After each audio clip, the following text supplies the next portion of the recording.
मी तो सांगत असे भावे असो हवे सकळा निराकारी ओस दिशा येथे इच्छा पुरत असे मी तो सांगत असे भावे असो हवे सकळा तुका मने रोकडे केले सेविताईने पोटधाय मी तो सांगत असे भावे असो हवे सकळा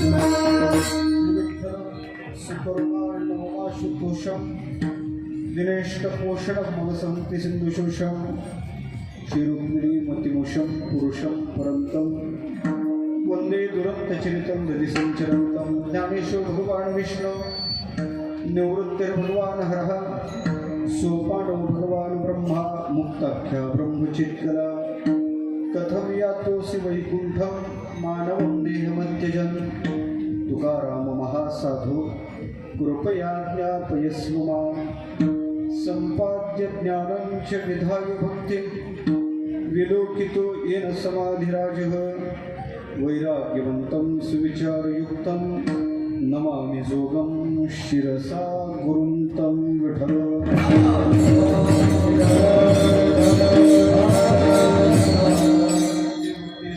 देवते संत देवते संत निमित्त त्या प्रतिमा मी तो सांगत असे भावे असो ठावे सकळा प्रस्तुत प्राप्तस्थळी प्राप्त सगळी कीर्तन रूपी सेवेकीर्तन निवडलेला अभंग वैराग्य रागरसिक जगद्गुरु तुकोबाराय महाराज यांचा चारचरणाचा संतांचा अलौकिक दिव्य स्वरूपगत परिचय देणारा अभंग आहे.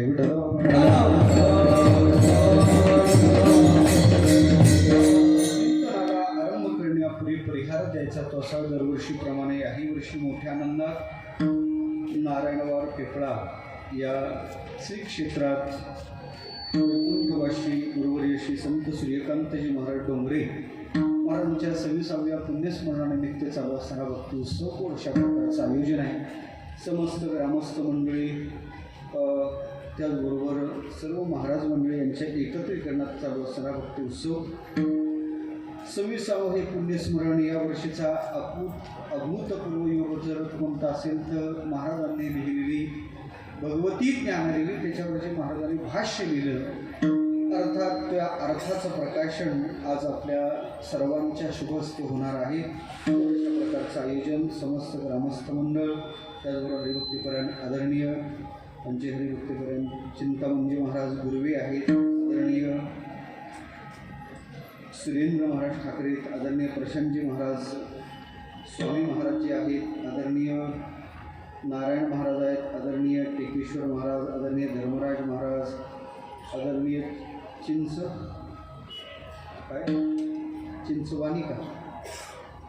चिंचवणे महाराज, आदरणीय कुरेकर महाराज, आदरणीय अरुण महाराज, गूढ गंधर्वासारखी गायक मंडळी हरिभक्तीपण, आदरणीय विष्णू महाराज, आदरणीय जगन महाराज, आदरणीय आमचे विश्वनाथ बाबा आहेत, आदरणीय चटप महाराज आहेत, गोड मृदंगाची साथ करणारे हरिभक्तीपण, आदरणीय चंदू महाराज, प्रज्वल महाराज, परिसरातील सर्व टाळकरी मंडळी आणि विशेषत्वानं पाहिजे आदरणीय आमचे माऊली महाराज, महिने महाराज एक येतात ते काय गुण अपार आहे आणि ज्यांच्यामुळे मला इथे येण्याचा योग आला ते आमचे हरिभक्तीपण आदरणीय वनकर साहेब.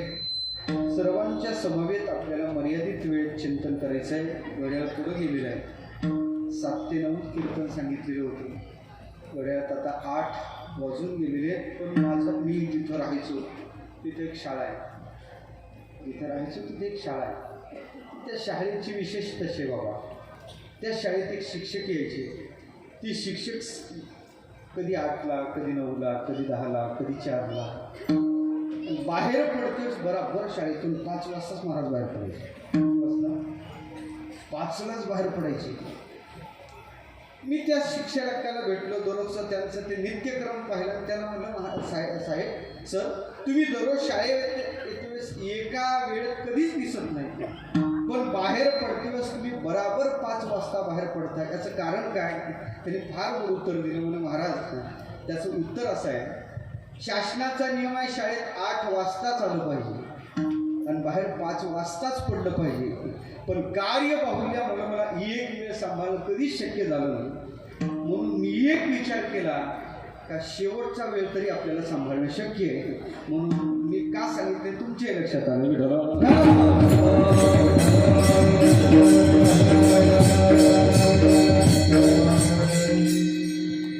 म्हणून पहिला वेळ नाही साध्य झाला तरी आपण शेवटचा अंत सांभाळी असंही लक्षात घेऊन गोड अशा प्रकारचं आयोजन आहे. उद्या आमच्या हरिभक्त आदरणीय पुंडलिक महाराज जाधव सुद्धा उपस्थित झालेले आहे.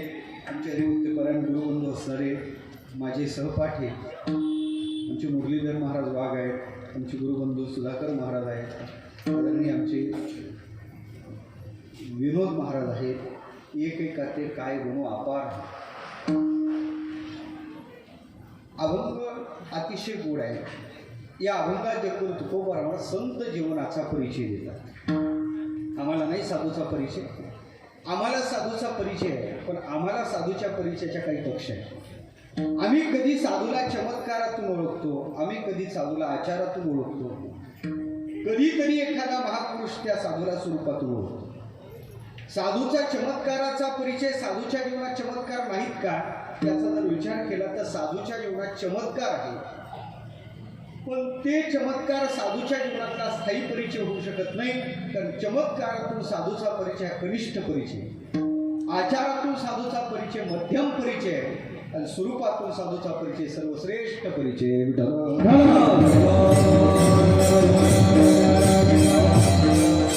साधूच्या जीवनात चमत्कार नाही असं नाही, पण चमत्कार साधूच्या जीवनाचा स्थायी भाग नाही.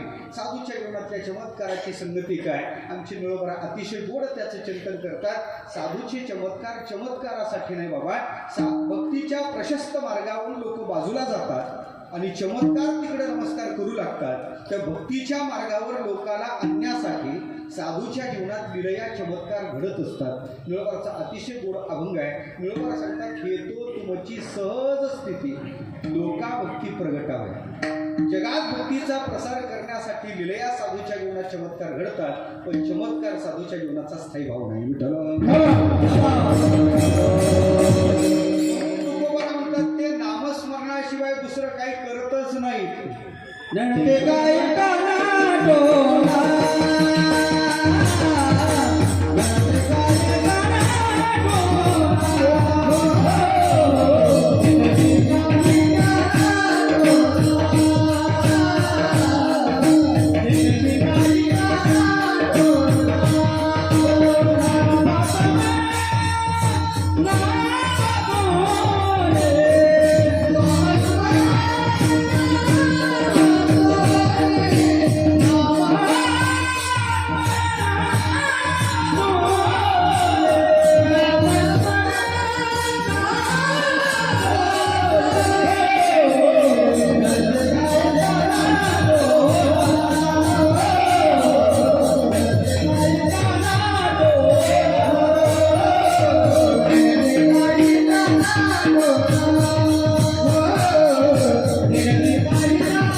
संप्रदाय बदलला का आचार बदलला? संप्रदायाचे नियम बदलले, आचार बदलला, पण त्या नियमाने तो साधू वागत असेल तर तो साधू नाही असं आपण म्हणू शकत नाही.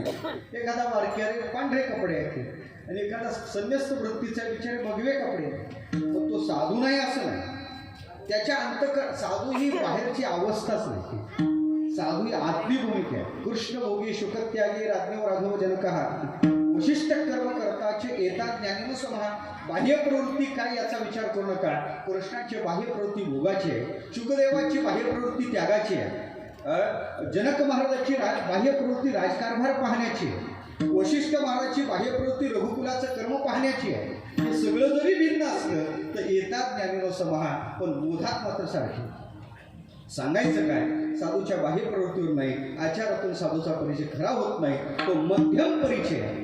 पण त्याच्याही पलीकडे साधूचा परिचय असेल तर तो स्वरूपाचा परिचय आहे आणि तोच जगाला महत्वाचा आहे. पण तो खूप अट्टासानं तो परिचय देतात. साधूचा परिचय आपल्या गाथ्यात वेगळ्या दृष्टीनं देतात, वेगळ्या अंगाने देतात. का देतात साधूचा परिचय, काय गरज आहे साधूच्या परिचयाची, त्याचं सरळ उत्तर देतो. मानवी जीवन जगतोस दोन कक्षेत जीवन जगले जाते, एक संपन्न जीवन आहे आणि एक सफल जीवन. संपन्न जीवन त्याला म्हणतात देवा, ज्या जीवनात भौतिक सुखाची रेलचेल आहे, गडगंज प्रॉपर्टी. जीवन संपन्न आहे, पण ऐका, जीवन कितीही संपन्न असू द्या, शेवटी माती खात जावं लागतं. कोरोनाचा आपल्याला प्रसंग लक्षात घ्या. किती प्रॉपर्टी असली तर बँकेतून तिजोरीतली तिजोरी. आमच्या मुंबईची घटना आहे, कल्याणची घटना आहे. 1500 कोटीचा मालक होता, कोरोनात सापडला बिचारा आणि तसंच गेला. पीपी किटमध्ये बांधून प्रेत आणलं, चितेवर टाकता प्रेत खाली पडलं. ज्यांच्यासाठी 1500 कोटी कमावले ते जवळ यायला तयार. बांबूनी प्रेत लोटलं. किती कोटीवाल्या सांगत आहे मी तुम्हाला, 1500 कोटीवाल्याचं. ऐका, जीवन कितीही संपन्न जगा, शेवटी माती खात जावं लागते. जीवन संपन्न जगण्यापेक्षा जीवन सफल जगावं. जीवन सफल कशाने होते तर त्याला दोनच परिचयाची गरज आहे, एक तर देवाचा परिचय, का देव मान्य साधूचा परिचय.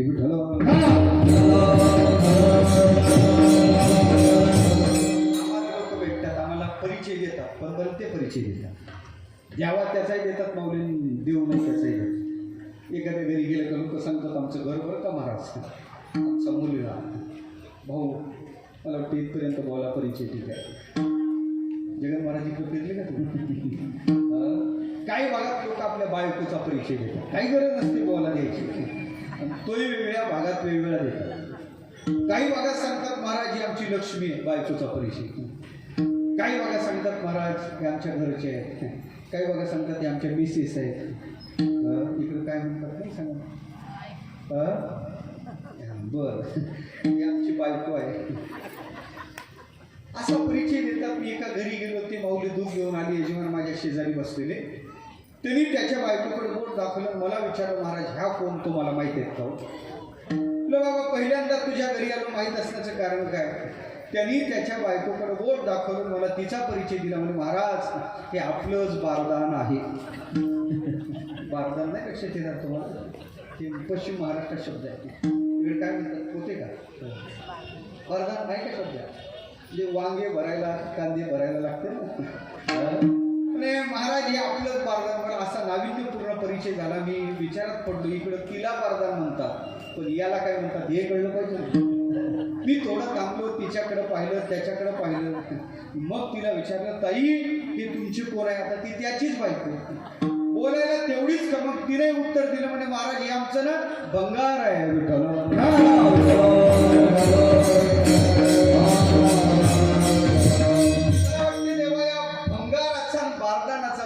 काहीच गरजेचं नाही.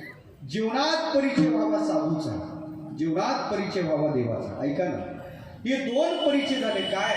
हे मानवी जन्माची सफलता करून देणारे परिचय. पण भगवान 88 गाथ्यात त्या साधूचा परिचय देतात, वेगवेगळ्या अंगाने देतात. कधी साधूचा परिचय कार्यद्वारा देतात, कधी साधूचा परिचय अस्तित्वाद्वारा देतात, कधी साधूचा परिचय वाणीद्वारा देतात, तर कधी साधूचा परिचय स्वरूपद्वारा देतात.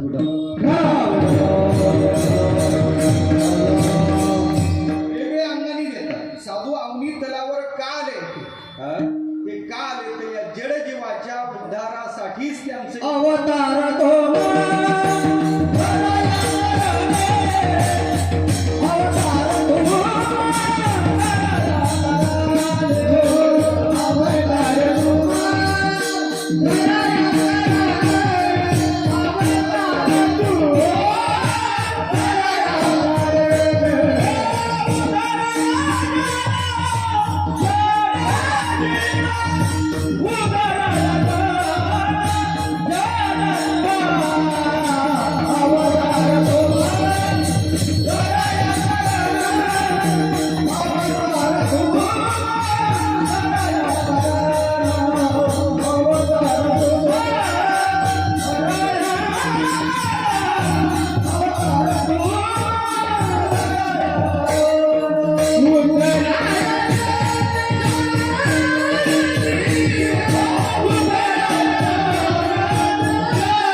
दीनजना आणि अवतार तुम्हा धराया कारण यावे विष्णुदासी तरीच गर्भवासी.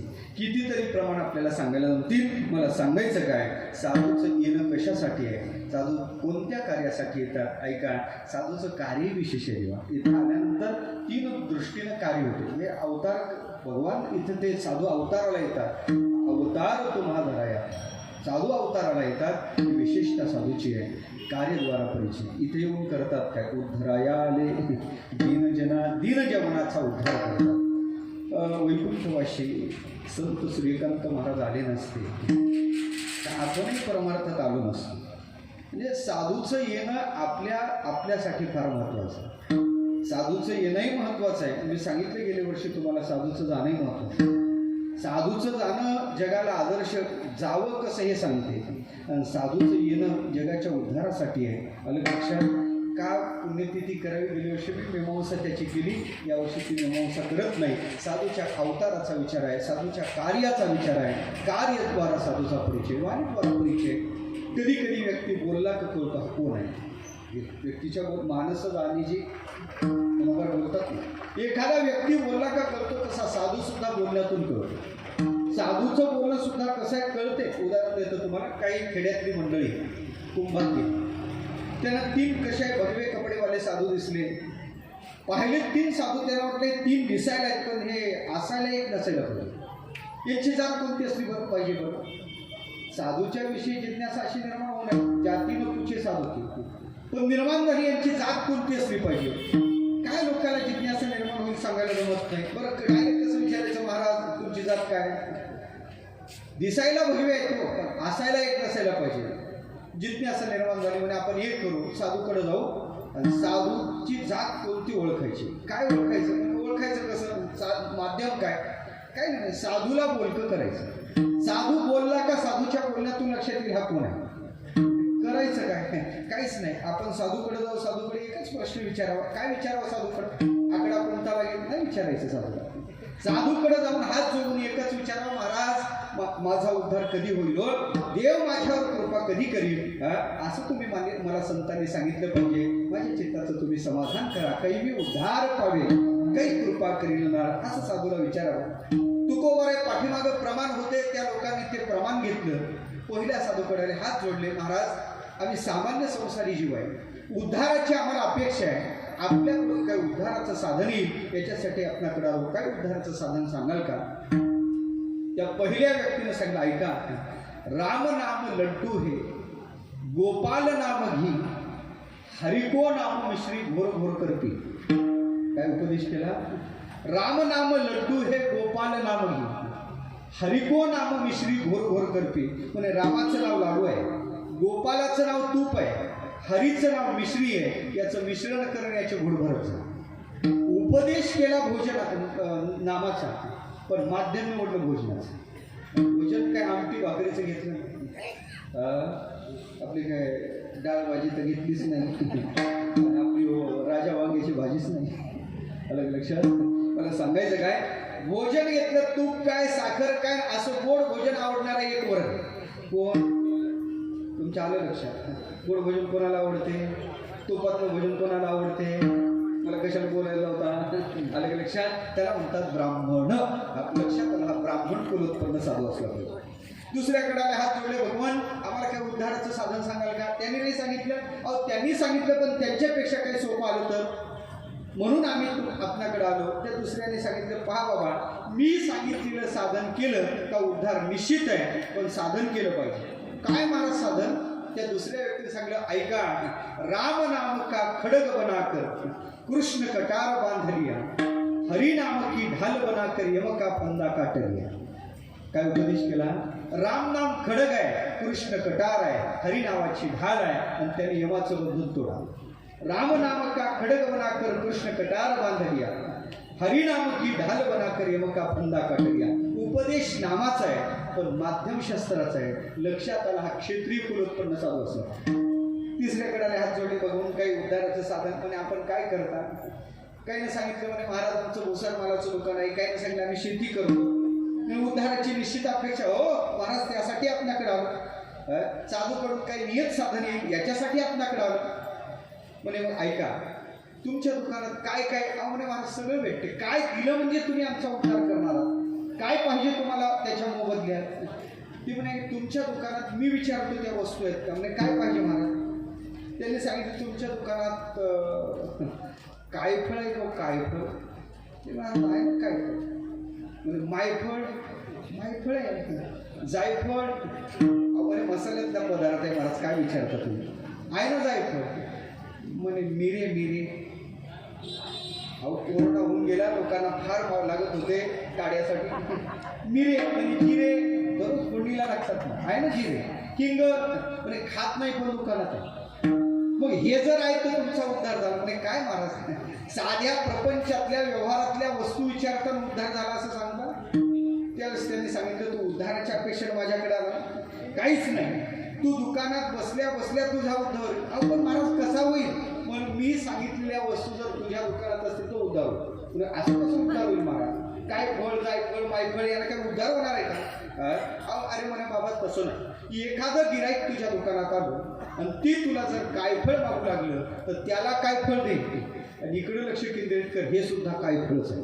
हे सुद्धा काय, याला काय म्हणतो आपण? काया. हे कायारूपी फळच आहे. एखादा तुझ्या दुकानात मायफळ मागायला का त्याला मायफळ दे. आणि लक्ष इकडे केंद्रित कर, हे काय फळ, हे मायफळ आहे. मायेचा परिणाम आहे. आणि एखादा तुमच्या दुकानात जायफळ मागायला का त्याला जायफळ दे. पण इकडं पहा, हे काय फळ, हे मायफळ आहे म्हणून ते जायफळ आहे. काय फळ हे मायफळ आहे म्हणजे मायेचा परिणाम आहे म्हणून ते जायफळ आहे. म्हणून एखादा तुझ्या दुकानात मिरे मागाय आला तर इकडंच पहा, याच्या दृष्टीनं तुझे मी चाललं तुझं. मिरे मी आहे म्हणून, मी करतो म्हणून. मी जर गेलो ना तर तुमचं जे म्हणतात ना घरात तसं तो म्हणू लागला, जे तुझं मिरे मिरे मिरे चाललं ना ते एकदा जिरे. आलं का लक्षात? काय फळ हे मायफळ आहे म्हणून ते जायफळ आहे. म्हणून तुझं जे मिरे मिरे मिरे चाललं ते एकदा का जिरे. हिंगदेव विठ्ठल.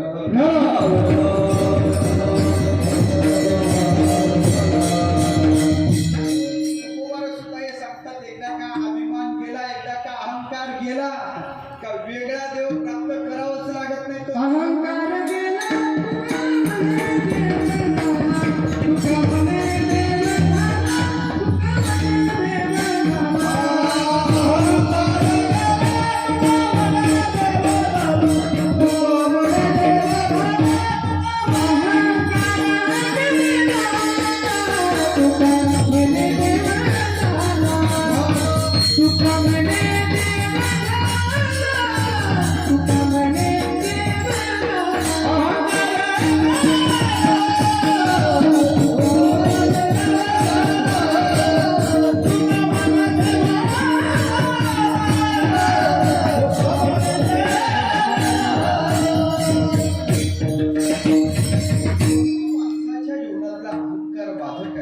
अहंकार गेला तर तुला त्याची प्राप्ती होईल. व्यक्ती बोलला का लक्षात येतो, तसं साधू बोलला का हा साधू आहे लक्षात येतो, तो व्यक्ती लक्षात येतो. पण तुकोबार कधी कधी साधूचा वाणीद्वारा बोलायचे तर कितीतरी प्रमाण आपल्याला पाहायला सापडतील. हे साधू बोलतात कसे, यांची वाणी कशी आहे? तुकोबार हे मधुर वाणीनं बोलतात. त्यांच्या पोटात भरपूर वाव आहे. मधुरा वाणी मधुरा वाणी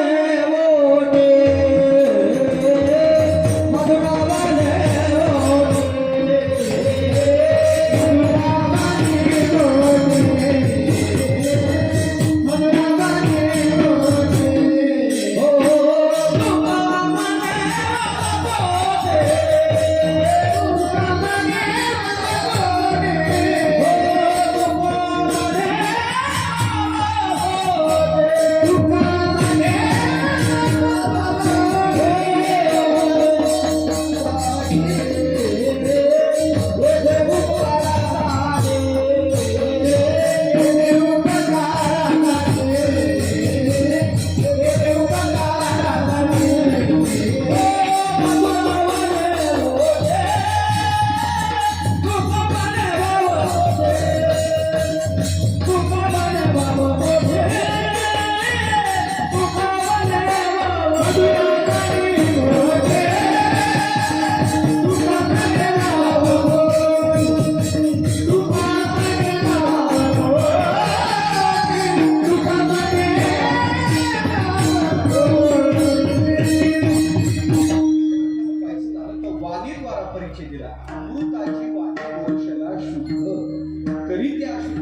अस्तित्वाच्या द्वारा आहे. व्यक्तीचा परिचय अस्तित्वाच्या द्वारा होतो. गेलं मी तिकडेही जात नाही. अस्तित्वाने साधूचा कधी कधी परिचय होतो. कधी कधी साधूचा अस्तित्वाने परिचय देतात. इथं साधू असले पाहिजे. जेथे वसती हरीचे दास, पुण्य पिके पापा नाश. साधूचा अस्तित्वाने परिचय आहे. तसा वेगळ्या अंगाने परिचय जरी तुकोबारा देत असतील तर साधूचा वास्तव परिचय काय, हे संत आहेत कोण, त्यांचा वास्तव परिचय आज महाराज देतात. अभंगाच्या पहिल्याच्या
संत देवते संत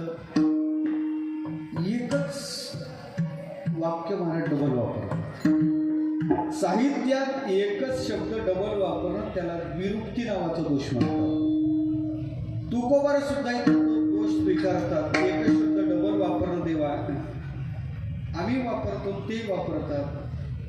तुकोबार का वापरतात? आपल्यासारखं कारण आहे का त्याला?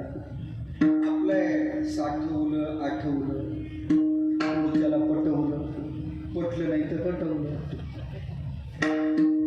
पुढचं आठवलं नाही म्हणून महाराज टाकतात का पुढचा शब्द? नाही देवा. संतांचं वाङ्मय आहाच नाही, खोल नाही. समुद्रावरी खोल अर्थ भरीत आहे. भगवती ज्ञानदेवीचं प्रकाश नाहीच आपल्याकडं. ज्ञानेश्वरीत एका ठिकाणी ज्ञानोबाने अनुस्वार दिला. अनुस्वार भाष्यकारा ते अनुच्चारित आहे, उच्चार कर, अनुच्चारित अनुस्वार. साहित्यात वाद लागला हा अनुस्वार आदरार्थी का अनिकार्थी? शंकराचार्याच्या विषयी ज्ञानोबाला आदर प्रकट करायचा याच्यासाठी अनुस्वार दिला का या अनुस्वाराचा अर्थ अन्य भाष्यकार रामानुज निंबाळकर हे तुकोबाराला अपेक्षित आहे याच्यासाठी तो ज्ञानोबाने अनुस्वार वापरला. साहित्यिकात वाद लागला आणि त्याच्यावर एक ग्रंथ प्रकाशित झाला. ऐका, संतांच्या वाङ्मयातल्या अनुस्वारावर ग्रंथ होतो आणि आपल्या ग्रंथावर टिप्पणी होते. कारण त्याच्या अक्षरात नाही त्याच्या अनुस्वारात सुद्धा ही भावार्थ लिपिक आहे. किती जरी काढला ना देवा, किती जरी अर्थ काढला तरी ज्ञानेश्वरीचा जितका ते गुरुवरे प्रातस्म वैकुंठवाशी गुरुनाम गुरु मारुती महाराज गुरु ज्ञानेश्वरी सांगायचे. मंदिरात त्यांनी 16 वेळा ज्ञानेश्वरी पूर्ण सांगितली. 16 वेळा मारुती महाराज गुरुवांनी 16 वेळा ज्ञानेश्वरी सांगितली. पण ते म्हणायचे पहिल्या वेळेस सांगितलेला भाव मला आता नाही आठवत, दुसराच आठवतो. गीतेच्या बाबतीत तसंच आहे. स्वामी रामचंद्रजी महाराज त्यांचा नियम होता, सकाळी 5 वाजल्यानंतर कुठे असले महाराज, रेल्वेत असतील, कुठं एखाद्या वस्तीवर असतील, मनाच तिथं प्रवचन 5ला चालू करायचे. नियमाचं प्रवचन. त्यांनी त्या प्रवचनाचं रेकॉर्ड करून रामसुद्धाजी महाराजांनी साधक संजीवनी नावाचा ग्रंथ लिहिला. तो ग्रंथ जवळजवळ त्यांनी 3 ते 4 वेळा रिन्यू केला, पुन्हा केला. पहिल्या वेळी जे भाव सुचले ते पुन्हा नाही सुचले, मग ते पुन्हा त्यांनी त्या डब्यात दिले, पुन्हा काही ब्रॅकेट करून वेगवेगळे भाव मांडले. मला सांगायचं काय, तसे हे ग्रंथ आहे. संत वाङ्मय अनुस्वाराला सुद्धा केलं. अनुस्वाराला गुरुनाम गुरु धुंडा महाराज म्हणायचे, ज्ञानोबारांनी सिद्धांत ज्ञानेश्वरी सांगितले, पण दृष्टांत सगळा प्रपंच सांगितला, विज्ञान सांगितलं. ज्ञानेश्वरीचे सिद्धांत ऐकल्यानंतर प्रपंच परमार्थ कसा करावा हे कळते. ज्ञानेश्वरीचे दृष्टांत जर मी आत्मसात केले तर तो आदर्श व्यवहार सुद्धा करू शकेल.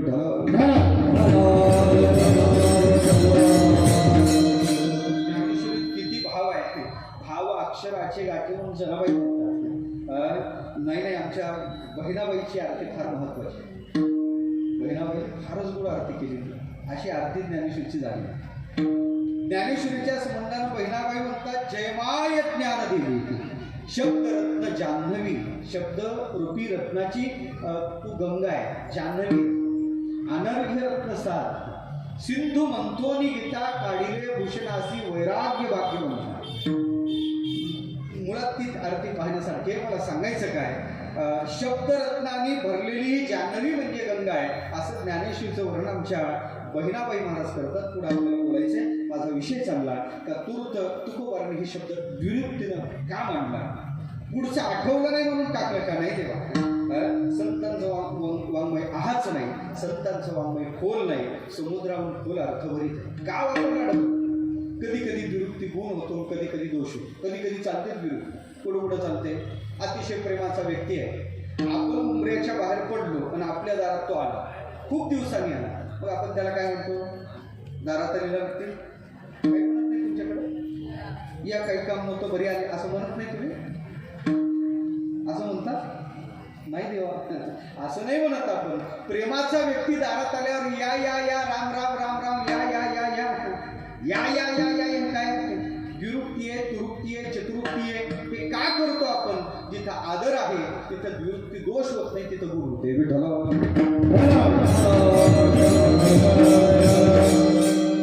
आणखी नाही का, गोड चांगला स्वयंपाक तयार केलेला आहे, पंचपक्वानाचं जेवण तयार केलं. कोणासाठी तयार केलं? जावई बापूसाठी. जावई जवळच आहे, जावयासाठी जेवण तयार केलं. जावयाचा पोट बिघडलेला आहे, जावई जेवायला बसलेला आहे. सासूबाई जेवाय वाढायला आलेले आहेत आणि सासूबाई त्यांना वाढण्यासाठी आल्या आणि हे म्हणतात नको नको. जावई काय म्हणतात? सासूबाई म्हणते त्याला काय नाही म्हणत तुम्ही, जावयाला काही म्हणत नाही. घ्या घ्या घ्या, मला तेच काढायचं होतं तुमच्याकडून. घ्या, तुमच्या घरी भेटत नाही हजारा असं नाही म्हणत आपण. काय म्हणतो? घ्या घ्या घ्या घ्या घ्या घ्या घ्या घ्या घ्या घ्या. आग्रह आहे आणि आग्रहाच्या ठिकाणी ती दोष होत नाही, तिथं गुण होते देवा. पण खऱ्या अर्थानं पाहायचं झालं तर कधी कधी आग्रहात विरुक्ती चालते. आणि शेवटी सांगू का, सिद्धांताचा विषय असला तर सिद्धांतात सुद्धा विरुक्ती चालते. उदाहरण सांगतो, आपण हरिपाठ म्हणतो आणि हरिपाठात हरिमुखे म्हणा, हरिमुखे म्हणा किती वेळा म्हणतो? 2 वेळा म्हणतो. अभंग झाला का पुन्हा हरिमुखे म्हणा, हरिमुखे म्हणा. का? हरिपाठातला सिद्धांत आहे हरिमुखे म्हणा. आणि सिद्धांताचा विषय पुन्हा पुन्हा सांगावं असं ब्रह्मसूत्र बोलते. आवृत्ती सकृतोपदेशात असं ब्रह्मसूत्रात सूत्र आहे. महत्वाचा विषय पुन्हा पुन्हा सांगितला पाहिजे. तर छांदोग्यात तत्वमसी 9 वेळा. का? त्याचं कारण आहे तो छांदोग्यातल्या सिद्धांत तत्वमसी आहे. विठ्ठल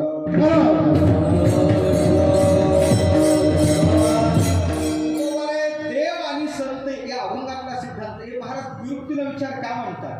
वर्ण्य विषयाच्या विषयी प्रेम आहे ते, म्हणजे संतांच्या विषयी परम आदर आहे. द्विरुक्तीनं विचार का म्हणतात? तुम्हाला मला संत कळावे याच्यासाठी आग्रही आहे म्हणून द्विरुक्ती आहे. आणि अभंगातला सिद्धांत आहे देवते संत देवते संत. तुकोबार सांगतात देव आणि संत एक आहे. तर महाराज कसं काही एक आहे? कसाही विचार कर एक आहे. गुणाचा विचार कर, स्वरूपाचा विचार कर, सामर्थ्याचा विचार. गेल्या वर्षी सांगून आलो तुम्हाला थोडक्यात. गौणी वृत्तीचा अभेद आहे, स्वरूपाचा अभेद आहे, सामर्थ्याचा अभेद आहे. गौणी वृत्ती कशाला म्हणतात? गुण सारखे असले का त्याला गौणी वृत्ती म्हणतात. गौणी वृत्ती गुण सारखे असले पाहिजे. एखादा व्यक्ती असतो म्हणतात ना लोक आमच्या वाटला वाघ म्हणतात का नाही? एखाद्याला वाघ म्हणतात का? असतोय वाघ. लग्नाच्या आधी वाघ, लग्न झाल्यावर वाघच असतो. पण ते गावातच बरं काय बाहेर जंगलात सोडायचं. आलं लक्षात? एखाद्याला वाघ म्हणलं म्हणजे वाघासारखं त्याचं शरीर नाही, वाघासारखे त्याचे गुण. ते मागं कोरोना तुमच्याकडे होता का नाही? होता ना? चांगलं होतं का वाईट होतं कोरोना? कोरोना चांगला होता का वाईट? माझं मत आहे काही अंशात चांगला होता. कोरोनाने काही चांगल्या गोष्टी शिकवल्या ना, काय चांगलं शिकवलं काही गोष्टी. आपले कोणीच नव्हती हे कोणी शिकवलं? कोरोनाने शिकवलं. आणि कोरोना आणखीन एक चांगली गोष्ट शिकवली, कमी लोकात लग्न होऊ शकते. कोणी शिकवलं? कोरोनाने शिकवलं. आलं लक्षात? तर कोरोनातल्या लग्नात वरमाय रुसत नव्हती. कोरोनातल्या लग्नात त्या भानगडीत ते पडत नव्हते. कोरोनातले ते लग्न झालं. मैत्रीण ते तोही माहेरी आल्या म्हणजे बाई तुझ्या लग्नाला येणं शक्य झालं नाही. कसे आहेत तुझ्या सासरचे माणसं? कसे म्हणल्यावर तिला सांगलं काय सांगू म्हणे सगळे कडू आहे. काय उत्तर दिलं तिला? कसे आहे? कडू. कडू माहिती आहे तुम्हाला? कडू चव माहिती आहे ना? ते कडू म्हणजे काय कार्य आहेत का ते? मग त्यांना कडू का म्हणलं? त्याचं उत्तर एकच आहे. त्याचं उत्तर असं आहे त्यांचे स्वभाव दुःखदायक आहे. लक्षात? त्याला गुणाचा अभेद म्हणतात. देवसंताचा विचार करा. गुणाचा अभेद.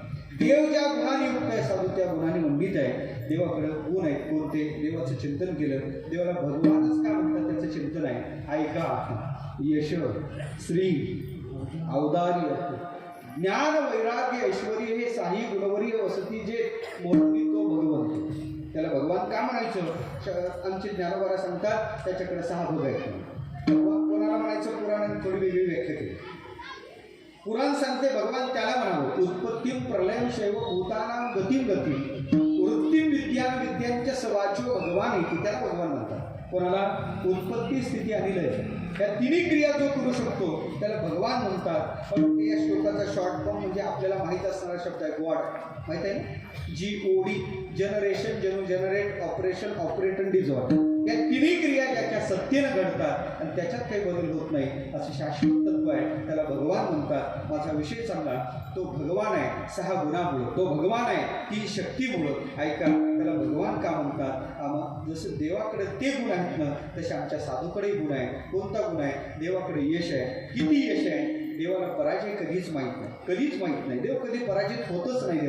देव जसा पराजित होत नाही तसं आमच्या साधूलाही पराजय माहीत नाही. पराजय माहीत नाही. मी बोलत नाही. ज्ञानोबाराची भाषा पहा. ज्ञानोबारा ज्ञानेश्वरीच्या 2ऱ्या अध्यायात अर्जुनाला बोलतात. अर्जुना, तुझं नाव घेऊन एखाद्या कामाला एखाद्या दिशेला जर आपण चालू लागलो तर त्या वाटेला अपयश येत नाही. ऐकत आहे तुम्ही? अर्जुनाला देव म्हणतात अर्जुना तुझं नाव घेऊन एखाद्या वाटेला आपण चालू लागलो तर त्या वाटेचं अपयश उल्लंघन करून चालते. ज्ञानोबाराच्या मुखातले शब्द आहे तुझी येणी नामे अपयशी दिशाची लंगी. तुझ्या नामाने अपयश दिशेचं उल्लंघन करून चालते. म्हणजे काय? देवाकडे यश आहे तसं साधूकडे यश आहे. 18व्या अध्यायात तर फार कळस आहे तिथं. विजय नाम अर्जुन विख्यात विजय स्वरूप श्रीकृष्ण नाथो श्री येसी विजय निश्चित असले जेथ. याचा अर्थ असा आहे देवाकडे जसा विजय आहे तसा अर्जुनाकडे विजय. अर्जुनाचं रिकाम विजय नाव भेटलं नव्हतं अर्जुनाला. जिथं गेला तिथं विजय मिळत होता. पण विजय आम्ही आहे, यश आहे. दुसरं आहे देवाकडे श्री नावाचा गुण आहे.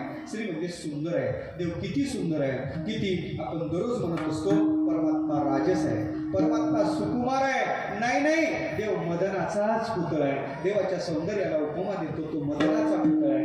खरं सांगतो देव किती सुंदर आहे. ऐका, एकदा तो बालकृष्ण सकाळी सकाळी उठल्यानंतर दारात कृष्ण उभा आहे, हात वर केलेले आहेत, सकाळची मुद्रा आहे, निरागस मुद्रा आहे, एकही भाव चेहऱ्यावर नाही. झोपेतून उठलेला कृष्ण हात वर करून आळस देत आहे. तो बालकृष्ण पाहिल्यानंतर राधा शेण टाकायला निघली.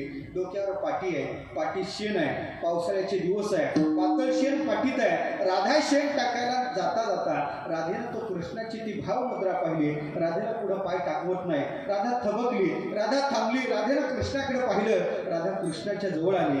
राधेला वाटलं आपण कृष्णाची पुडी काढली पाहिजे. राधा कृष्णाच्या जवळ आली आणि शेणाच्या पाठीतला हात काढला. पाठीच म्हणतात ना, टोपलं ना, ते पाठीतला हात काढला आणि राधेनं कृष्णाचा असा गाल पकडला. लहान बाळाचा आपण नाही का खोडी काढत, गाल पकडला, गालगुच्चा घेतला. आता मी तुम्हाला विचारतो, राधेनं शेणाच्या पाठीतला हात काढला आणि कृष्णाचा गालगुच्चा घेतला, काय झालं सर?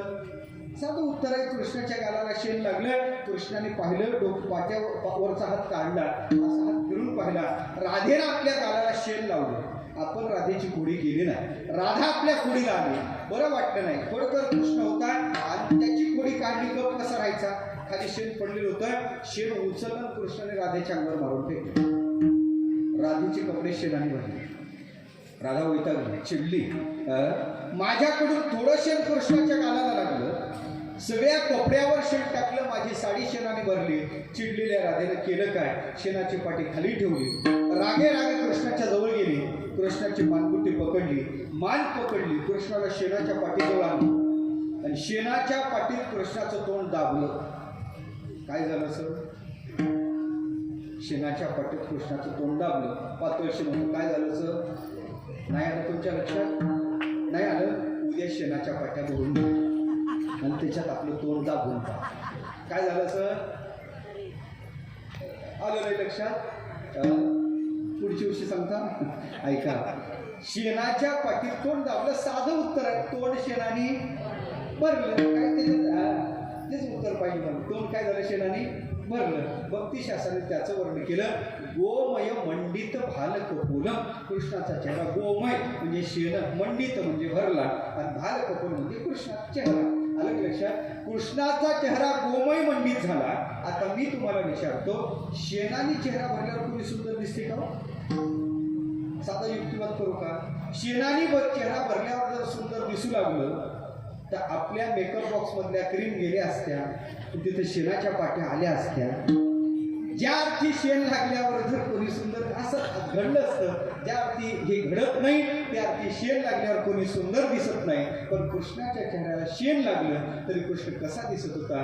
फार गोड चिंतन केलं. तो चेतस वाटत होता, तो चिन्मय वाटत होता, तो स्वरूपाचा भास होत होता. ऐका, कृष्णाच्या चेहऱ्याला शेण लागलं तरी त्याचं सौंदर्य तिरोहित होत नाही. आणि आपण काय काय लावलं ते फिरून लावली. ऐका तुमच्याकडं, फिरून लावली तरी आपलं निखारल्या जात नाही.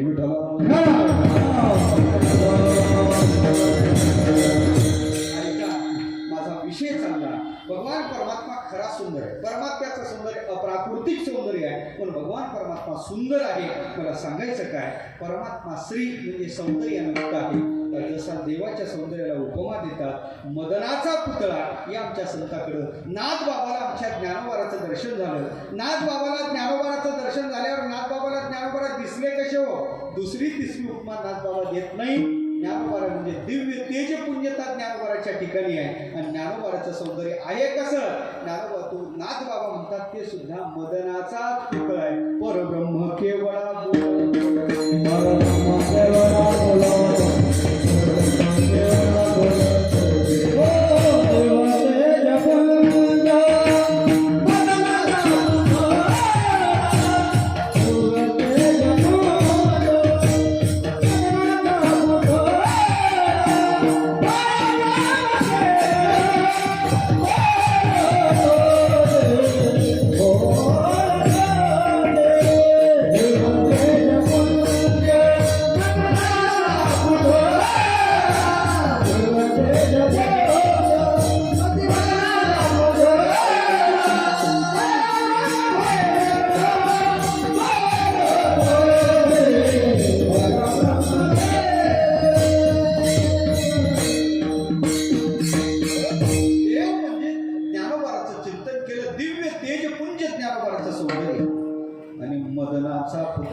आणि ज्ञानोबाच्या सौंदर्याला मदनाचा पुतळा. काय फरक आहे हो? दोघांचंही सौंदर्य सारखं आहे, कुठंच फरक नाही. स्त्री म्हणजे संपत्ती. स्त्रीची पोशाख भरपूर अर्थ आहे. स्त्रीची पोशाख भरपूर अर्थ. अभियुक्त पुरुषाच्या नावाच्या समोर श्रीकार वापरला पाहिजे. अभियुक्त नामधेयम श्रीकारपूर्वकम प्रयुज्येत असं शास्त्र सांगते. माझा विषय चांगला, भरपूर अर्थ आहेत. मला सर्व अर्थाचं चिंतन करणं शक्य नाही. एक दोन वानगी दाखल सांगून पुढे जायचं आहे. स्त्री म्हणजे संपत्ती. देवाकडे संपत्ती आहे, साधूकडे संपत्ती आहे, त्यांच्याकडे संपत्ती आहे. किती संपत्ती? लक्ष्मी आईची जयाची दाशी, जयाची द्वारी सोन्याचा पिंपळ. त्यांच्या दारात संपत्ती होईल. काय कमतरता आहे? श्रीमंत सारखे, यशस्वी, औदार्य. देव उदार आहे. किती उदार आहे? घेशी तेव्हा देशी आईसा असं उदार. पण किती जरी उदार देव झाला तरी देव आपली खुर्ची देत नाही, आपलं पद देत नाही. देव आपलं पद देत नाही. नाही बोलत मी काय अलग लक्षात. आपलं पद देव देत नाही बरं का, देत नाही. आणि देत नाही तुमच्याकडे आचारच येत आहे ना, बोलणार ना मी देत नाही. आणि देवाच्या पदाची अभिलाषाही करू नाही देवा. अलग लक्षात. देवाच्या पदाची अभिलाषा करू नये म्हणत. तुकोबार म्हणतात ते पाप आहे. तुकोबाराचं प्रमाण आहे. तुकोबार म्हणतात राया विठोबाचे पद जो अभिलाषी पातकाची राशी तुका. राया विठोबाचे पद जो अभिलाषी पातकाची राशी तुका म्हण. ऐका, जीवानी साधना ईश्वराची करायची, पण जीव कधीच ईश्वर होत नाही. जीवानी साधना ईश्वराची करायची.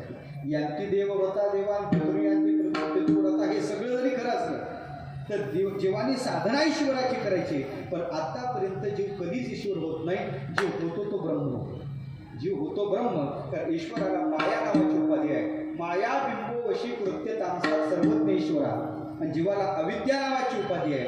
अविद्या उपाधी धारण केलेल्या जीवाने मायोपाधी ईश्वराची साधना करायची, पण तो होतो ब्रह्म, तो कधी ईश्वर होत नाही. म्हणजे देवाचं पद कधी देव देत नाही. साधूची विशेषता अशी आहे, आपण साधूची साधना करा, साधूची सेवा करा. साधू करतात काय? आपलंच पद देतात. नाही, आमचे नाथ बाबा सांगतात आपल्यासारखं ते तात्काळ करतात, वेळ सुद्धा लावत नाहीत. म्हणून आपण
देवापेक्षा साधूची उदारता आहे. म्हणून माझा विषय चालला, देव आणि संत सारखे कसे. यश, श्री, औदार्य, ज्ञान पहा. सत्यम ज्ञानम अनंतम ब्रह्म. परमात्मा ज्ञान स्वरूप आहे. ज्ञानोबाचं वर्णन आमचे नाथ बाबा करतात. नाही किंवा देवाच्या मुखातले शब्द आहे. नामदेव महाराज पाहते देवाच्या मुखात शब्द आहे. ऐकेगा ज्ञान चक्रवर्ती तुतव ज्ञानाचीच मूर्ती. ज्ञानाचीच मूर्ती. ज्ञानेश्वर महाराज आहेत कोण? ज्ञानेश्वर महाराज आहेत कोण? ज्ञानेश्वर महाराजालाच विचारलं, महाराज ज्ञानेश्वर शब्दाचा अर्थ काय हो? ज्ञानेश्वर महाराजालाच विचारलं ज्ञानेश्वर शब्दाचा अर्थ काय. ज्ञानेश्वर महाराजांनी सांगितलेला अर्थ काय वेगळा आहे. संतांना विचारलं ज्ञानेश्वर शब्दाचा अर्थ काय, ज्ञानाला विचारलं ज्ञानेश्वर शब्दाचा अर्थ काय. ठिकाणी 3 अर्थ केले. ज्ञानेश्वर पदे प्राप्ते बहुर जगो स्वयं ज्ञानम तत्पुरुषम कृते साधवा कर्मधारय. ज्ञानेश्वर पद प्राप्त झाल्यानंतर तिघाकडे गेलो. ज्ञानेश्वर महाराज, या ज्ञानेश्वर पदाचा अर्थ काय हो? या शब्दाचा अर्थ काय? बहुरी समासाने ज्ञानोबाने त्याची सुरुवात केली. ज्ञानेश्वर पदे प्राप्ते बहुर जगो स्वयं. ज्ञानोबाने बहुरी समासाने त्याची सुरुवात केली. ज्ञानच आहे ईश्वर असे जेथे ज्ञानेश्वर. ज्ञानाला विचारलं ज्ञानेश्वर शब्दाचा अर्थ काय. ज्ञानम तत्पुरुषम कृते. ज्ञानाने षष्ठी तत्पुरुष समास केला महाराज. ज्ञानाचा ईश्वर ते ज्ञानेश्वर. मग त्या ज्ञानाला सांगलं जा रेड्याकडं, गेलं का नाही ते ज्ञान. तिथं जाय पायकू जायचा. ज्ञानाला अर्थ विचारला आणि प्रत्यक्ष संतांना साधूला विचारला का हो ज्ञानेश्वर शब्दाचा अर्थ काय. साधूने केलेला अर्थ मला महत्वाचा आहे. संतांनी सांगितलं बाबा ज्ञान आणि ईश्वर वेगळा नाही रे. ज्ञानाला फुटलेले हातपाय म्हणजेच ज्ञानेश्वर महाराज आहेत.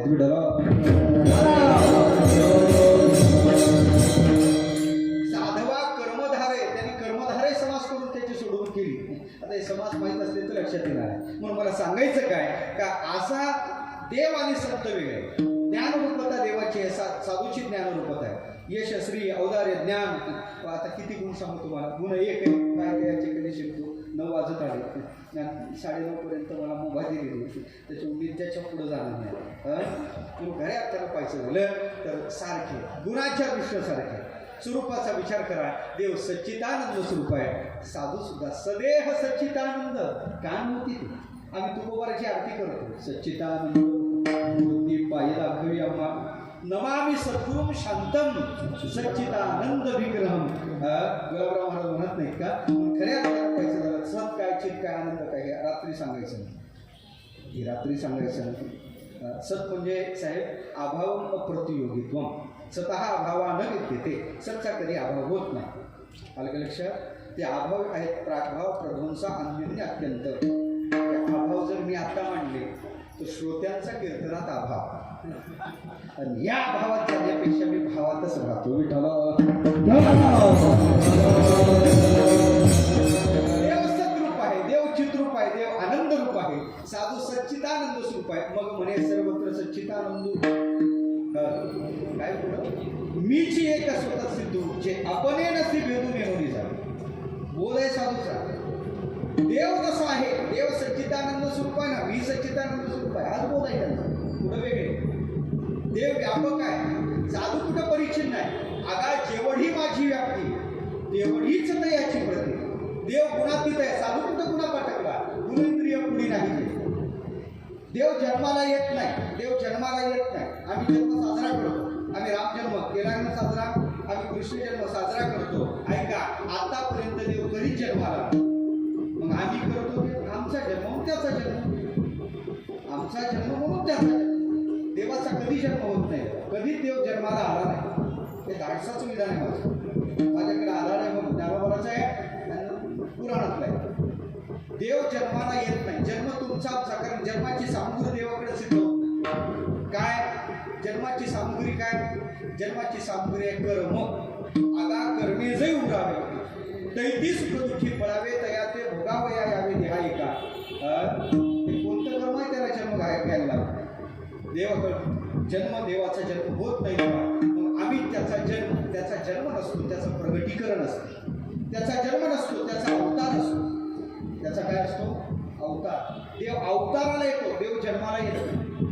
देव आतापर्यंत जन्माला येत नाही. त्याप्रमाणे उभी आहे. सृष्टीच्या होना नरचे सर्व संहार न वेचे अथीनाथी दोहीचे पंढरपूर. सृष्टीकडून याची रचना केल्या जात नाही. जन्म या शब्दाचा शास्त्रीय भाव असा आहे. जन्म होते म्हणजे काय. सृष्टीने आम्हाला नामरूप देणं म्हणजे जन्म. विशिष्ट प्रकारचं रूप दिलं सृष्टीनं दिलं. प्रकृतीने आम्हाला दिलं आणि विशिष्ट प्रकारचं नाव दिलं त्या सृष्टीनं दिलं. सृष्टी परमात्म्याला नावरूप देण्यासाठी सक्षम नाही. परमात्म्याचं नाम रूप लीलाधाम चिन्मय रूप आहे असं खऱ्या अर्थात भक्तिशास्त्र बोलते. म्हणून देवाचा जन्म होत नाही. माझा विषय चालला. देव जसा जन्माला येत नाही देवाचा अवतार असतो तसा साधूचा सुद्धा अवतार. साधूचा सुद्धा जन्म नाही. ज्ञानोबा जन्माला आले नाही. तुकोबा जन्माला आले नाही. त्यांचा अवतार आहे. त्यांचा काय अवतार. तुमचा आमचा जन्म त्यांचा अवतार. मग ते अवतार हे अवतारी फरक कुठे आहे ना. फरक आहे. त्या देवाचा अवतार कोणासाठी अतिशय चांगला त्याच्यासाठी. अतिशय वाईट त्याच्यासाठी.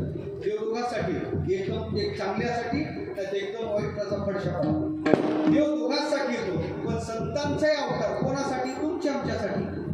तुमच्या आमच्यासाठी म्हणजे मधले जे आहेत ते म्हणावं तेवढा चांगला नाही म्हणावं तेवढा वाईट नाही.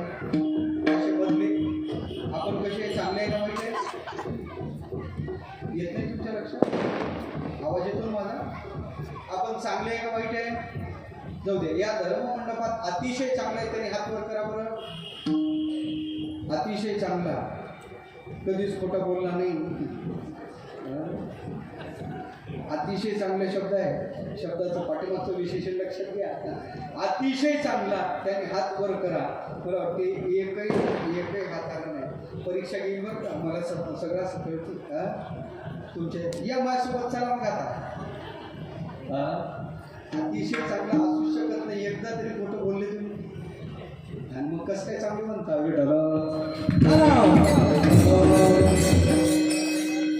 आपल्याला कळते. आलं लक्षात. आपण अतिशय चांगले असूच शकत नाही. अतिशय बरं जाऊ दे, अतिशय वाईट म्हणलं तरी आपण तिकडे बसत नाही. आपण वाईट असू पण अतिशय वाईट, आपण चांगले असू पण अतिशय चांगले पटून देऊ का? इतक्या रात्री कीर्तनाला आलात आपण. कीर्तनाला कोण येते, चांगले का वाईट? साधं उत्तर आहे, चांगले म्हणून कीर्तन आलं. पण कीर्तन झाल्यावर आपली फाटकी ठेवून दुसऱ्याची चांगली घालून जाणून आलं लक्षात तुमच्या? सांगा बरं आपण कुठं आहे की हसला तर तुका म्हणे इथे काहीतरी आहे. आलं लक्षात? आपण चांगले नाही देवान वाईट आहे. आळंदी, पंढरी, देहू, पैठण, त्र्यंबकेश्वर वारीला जातो ना आपण तीर्थयात्रेला. वारी करणं चांगलं आहे, पण वय नाही झालं तरी अर्ध तिकीट काढून मला सांगायचं काय, आपण चांगले नाही, आपण वाईट नाही. त्याच्यासाठी संतांचा अवतार आहे. माझा विषय चालला, देव जन्माला येत नाही, देवाचा अवतार आहे. तसा साधूचा अवतार आहे. देवाचा जन्म नाही, त्याला प्रमाण गीतेच आहे. 14 अध्याय, इदं ज्ञानमुपाश्रित्य मनसा धर्मः सर्गेपि नोपजायन्ते प्रलयेन व्यथन्ति च. गीता सांगते. ज्ञानोबा अशीच ओवी करतात. मनोनी जन्मक्षया अतीत जे धनंजया, जे झाले ज्ञानाई अनुसरून. पंचदशी तुम्हाला असा श्लोक आहे. दुसऱ्या प्रकरणाचा शेवटचा श्लोक. य ब्रह्मवेदेश ब्रह्म भवती स्वयं ब्रह्मणो नास्ति जन्मत पुनरेश न जायते. जो ब्रह्माला जाणतो तो ब्रह्माप्रत जातो. य ब्रह्मवेदेश ब्रह्म भवती स्वयं, तो ब्रह्म होतो. काय विशेषता म्हणे ब्रह्माची? ब्रह्मणो नास्ति जन्मतः, ब्रह्म कधी जन्माला येत नाही. म्हणजे देव कधी जन्माला येत नाही. पण जो ब्रह्माला जाणतो त्याची काय स्थिती? पुनरेश न जायते, त्याला सुद्धा जन्माला यावं लागत नाही. याचाच अर्थ असा आहे, देव जसा आहे तसे संत आहे. स्वरूपाचा मुख्य अभेद आहे म्हणून सांगितलं. देव संताचा विचार करा.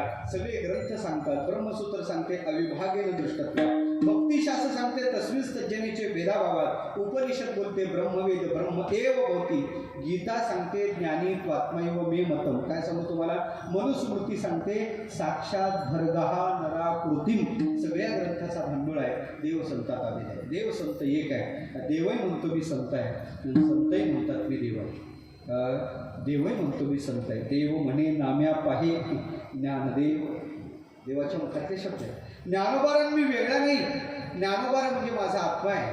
ज्ञानोबारान मी वेगळा नाही हे देव जर म्हणत असतील तर संत मी आहे, हे देवाची मान्यता आहे.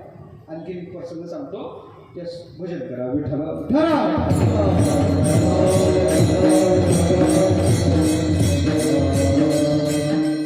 काय महाभारतातला प्रसंग आहे. सुभद्रेचं प्रेम होतं अर्जुनावर आणि अर्जुनाचं प्रेम होतं सुभद्रेवर. ते एकालाच माहीत होतं. कोण मध्यस्थी? कृष्णाला तेवढंच माहिती होतं. ते बलराम दादानी परस्पर सुभद्रेचं लग्न दुसऱ्यासोबत ठरवले. हा म्हणता बातमी अर्जुनाच्या कानावर गेली. अर्जुन धावत त्याला म्हणे, कृष्णा तुझ्या कानावर काय आलं का? म्हणे काय? अरे म्हणे ते सुभद्रेचं लग्न ठरलं म्हणे. हो ते म्हणे मी होतो ना सुरीकीला. पण तुला माहीत नाही माझं प्रेम सुभद्रेवर आहे, सुभद्रेचं प्रेम माझ्यावर आहे. पण हे सगळं जरी खरं असलं तर आमच्या घरात बलराम दादाच्या पुढं कोणी जात नाही. अरे पण कृष्णा माझं कसं? ते म्हणे चिंता करू नको, तुझी व्यवस्था मी केली. पण काय व्यवस्था केली? कृष्णाने आपली पिशवी काढली, भगवे कपडे काढले. म्हणजे आजपासून तुला हे सप्रेम भेट. साधा वैतागला असेल का हो? साधा वैतागला असेल? ते कृष्णही म्हणला नसेल कृष्णिया म्हणजे काय आता ते मित्र काय असं माझ्याकडे प्रमाण आहे. कृष्ण म्हणून हाकारीचे, यादव म्हणून लेखीचे. आलं का लक्षात? मित्रत्वात हे चालतं ना. ते वैतागला म्हणे हे काय मस्करी लावली. कृष्ण म्हणे अर्जुना रागावायचं कारण आहे. तुझं सुभद्रेवर खरं प्रेम आहे का खोटं प्रेम आहे? पण यात काही संशय? अरे तिच्यासाठी प्राण देण्याची तयारी आहे. मग खरं सांग, तिचं लग्न झाल्यावर तू काय दुसरं करणार नाही? परिणाम तर तुला काय घ्यावा लागणार आहे?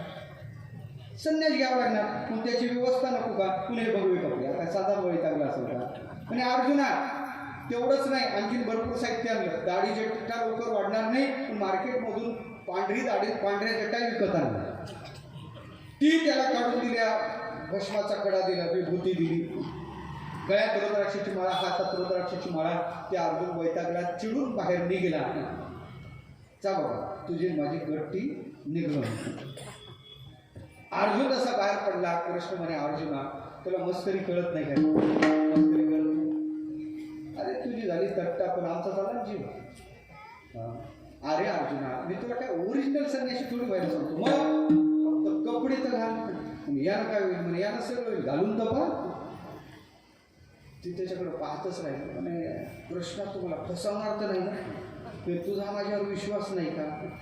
तसं काही ठेवण्यासारखं नाही, पण गत्यंतरही नाही ना. आता काय आणि काय? काहीच नाही. कृष्णा फक्त अर्जुना हे कपडे तर घालून पहा. अर्जुनाने ते कपडे घेतले, घालून घातले.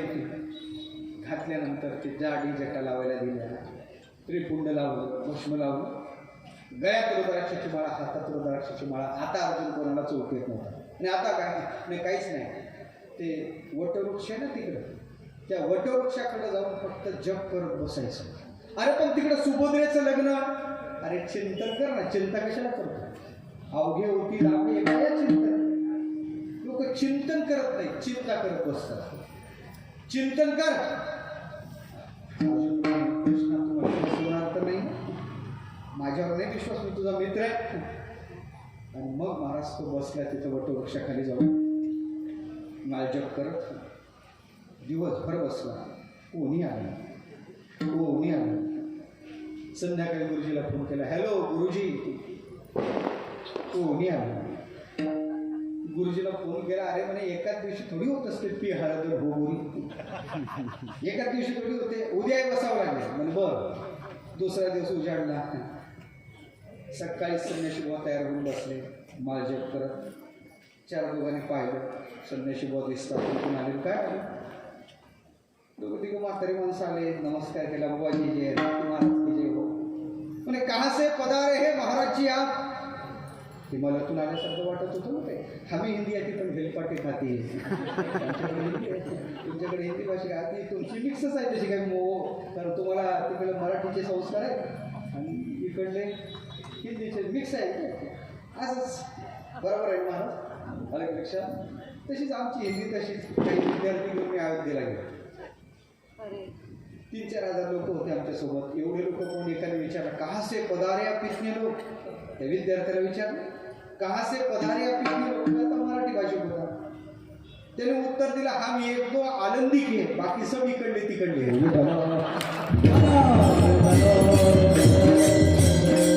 उत्तर काय दिलं? आप हिंदी इधर उधर के आलच नाही ना त्याला. त्यानं उत्तर दिलं, हम एक दो आनंदी के, बाकी सब. कारण महाराज लोक तेवढे आनंदितले होते, बाकीचे कुठचे होते? खेड्यावरचे लोक गोळा झालेले होते ना. त्याने उत्तर दिले बाकी सब इकडले तिकडले. तशीच हिंदी येते. हिंदी आती पण हेलपाटे खाती.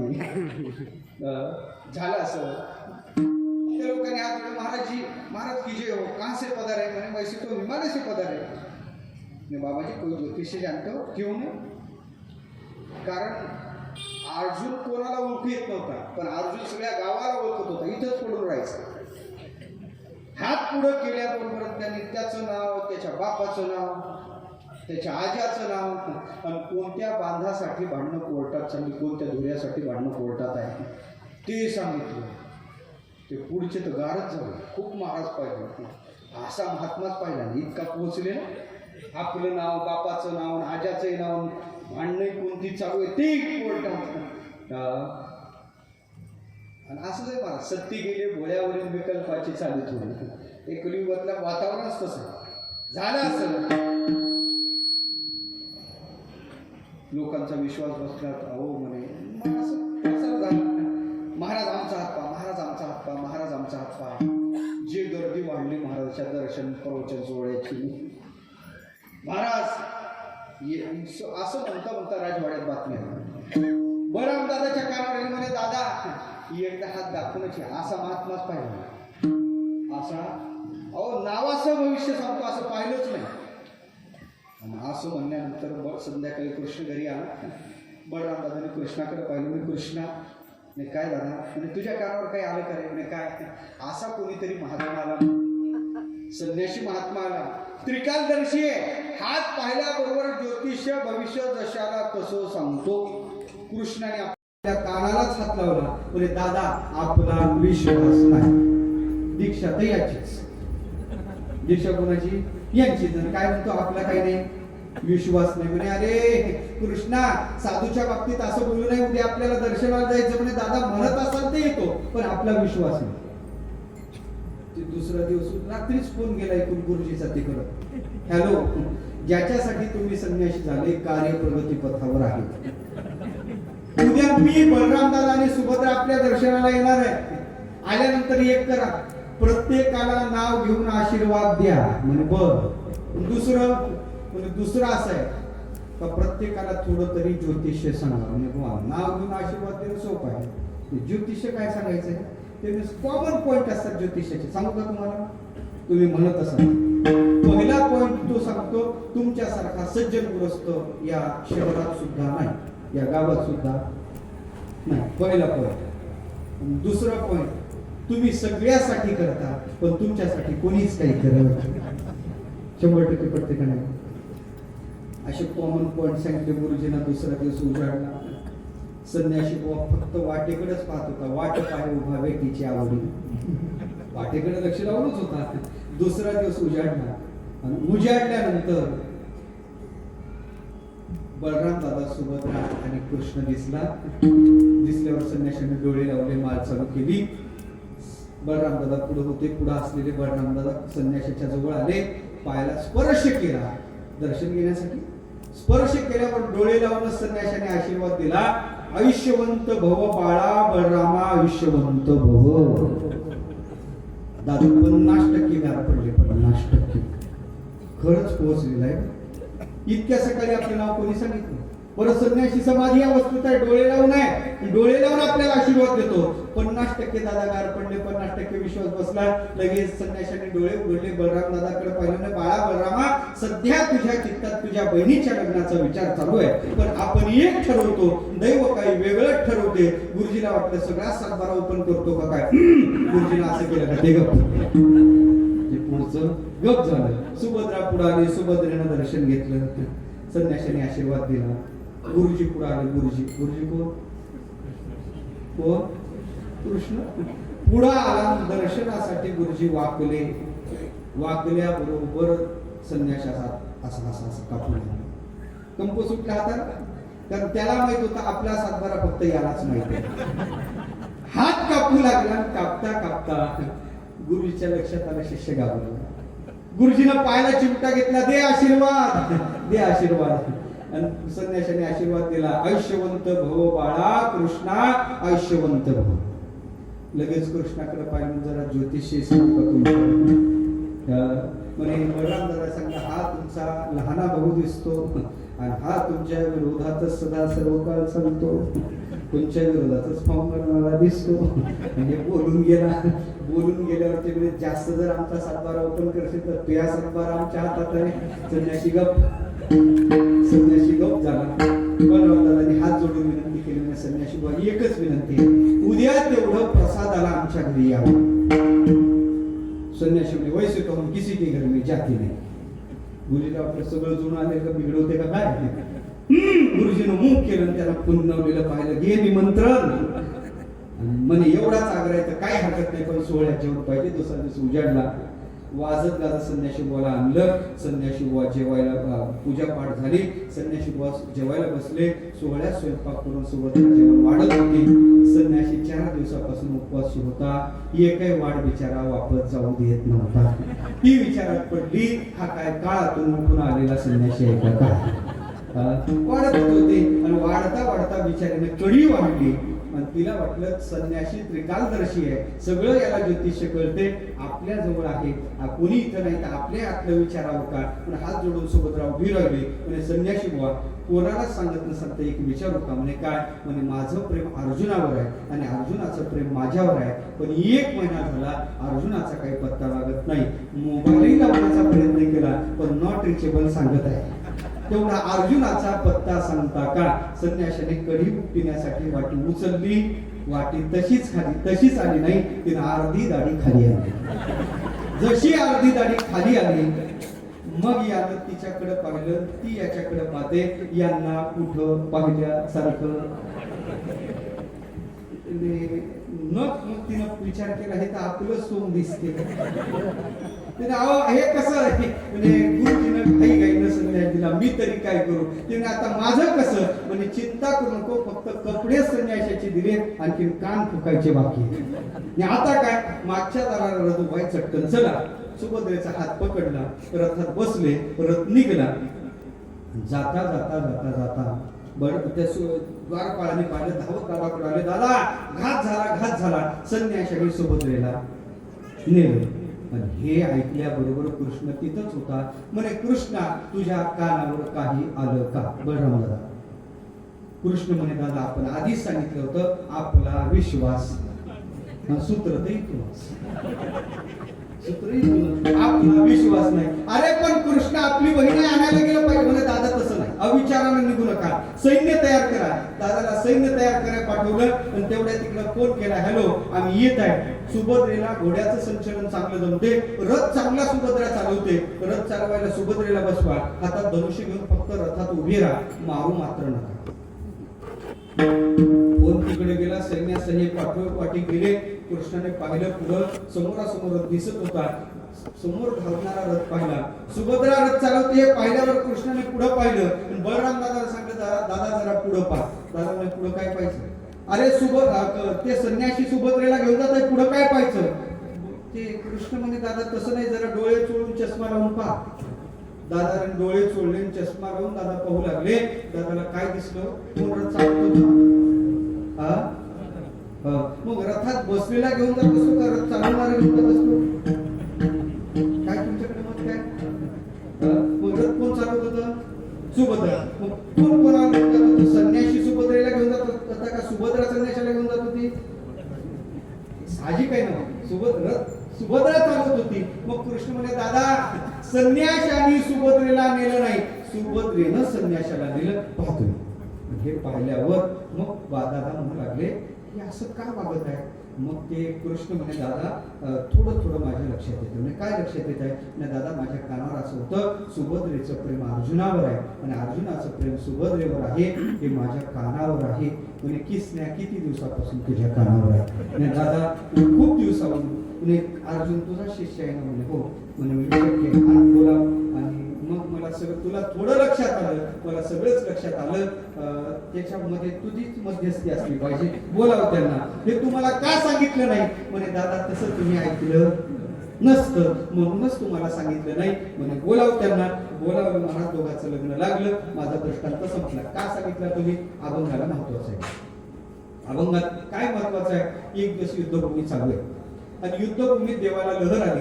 देव अर्जुनाला म्हणतात, अर्जुना संन्याशी होऊन माझी बहीण तू चोरून नेली रे.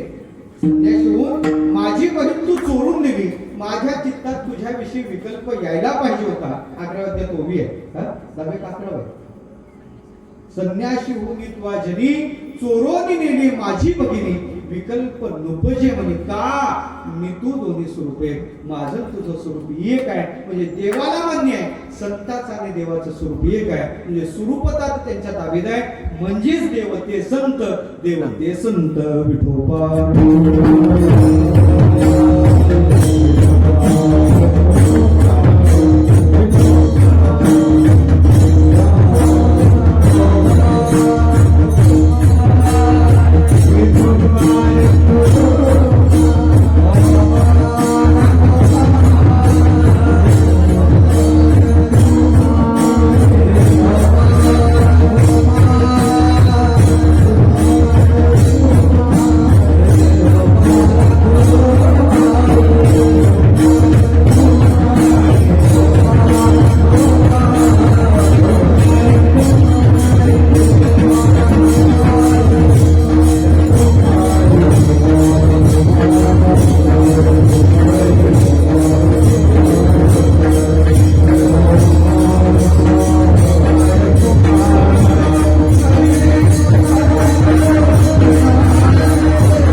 मी वासुदेव तत्वता तुकोबार आपला परिचय देतात मी कोण आहे म्हणजे मी वासुदेव आहे हे तुकोबाने दिलेला परिचय पहा किंवा हनुमंताला विचारा रामप्रभूने विचारला हनुमंता तू कोण आहे तू कोण आहे ते आता विचारतो तुम्हाला कोण आहे सगळं झालं हनुमंतराने सांगितलं देवा देहदृष्टीने मी तुझा दास आहे जीवदृष्टीने मी तुझा अंश आहे आणि आत्मदृष्टीने माझा विचार पाहिजे असेल तर देवा तुझ्या तर माझ्यात फरकच नाही देहदृष्ट्या तू दासोहम जीवदृष्ट्या तुदंशकः आत्मदृष्ट्या त्वमेवाहं इति मे निश्चलामती तुझं माझं नाही भेद केला सहज विनोद म्हणून संतांना सुद्धा मान्य आहे आपलं वास्तव स्वरूप देव आहे एरवी नामरूप तयाचे पाहता ब्रह्मची दिसे साचे ही संतांची अनुभूती आहे पण देव आणि संत दोघांना मान्य आहे देव आणि संत एक आहे पण तुकोबारा सिद्धांत मांडतात देवते संत वेळासमोर गेलं 10 मिनिटं बाकी आहे आता जास्त विस्तार करत नाही माझा नियमच आहे एकच चरण मी सोडत असतो बाकीचे 3 सोडत असतो